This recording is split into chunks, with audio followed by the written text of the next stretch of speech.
ఏ మంత్రదీక్ష ఇచ్చేసినంత మాత్రాన అఘోర అవరు. అఘోర అంటే మా దృష్టిలో సాక్షాత్తు శివుడు. ఈయన నిజంగా నిజంగా చట్టాలు ఇవి లేకపోతే చితి పేర్చి సజీవంగా నా కొడుకుని తగలబెట్టాలి. ఎంతమంది అమ్మాయిలు మోసం చేసి ఉంటాడో. ఎరా కార్లు నీకు తల్వార్లు కావాలా, కత్తులు కావాలా, తుపాకులు కావాలా? పోలీసులు చూసి చూడనట్టు వదిలేశారు నిన్ను. కపాలాలు పెట్టుకొని తిరుగుతున్నావు అయినా వదిలేశారు. పెట్రోల్ క్యాన్లు పెట్టుకుని తిరుగుతున్నావు అయినా వదిలేశారు. అసలు నీ వెనకాల ఎవడ్రా ఉంది? ఢిల్లీ సీఎం కేజ్రీవాల్ ని అరెస్ట్ చేశారు. నువ్వెంతరా గాలినా కొడక?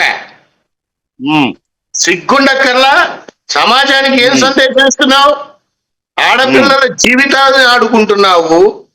ఇప్పుడు కొత్తగా యూత్ తయారవుతుంటే వాళ్ళని ప్రమోట్ చేసి మంచి మార్గంలో నడిపించాల్సింది పోయి నీలాంటి చెత్త వెలవలు ఉంటే, ఆ వర్షిని ఇలాంటి చెత్త మనుషులుంటే ఏం సందేశం ఇస్తున్నారుగా?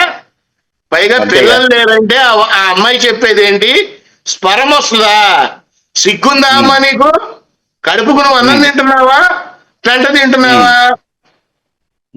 తల్లిదండ్రుల్ని చూడటం చేత గాని నువ్వు స్పెరాల గురించి మాట్లాడతావు. వాడిలో నీకు కనపడింది జెన్యూనిటీ.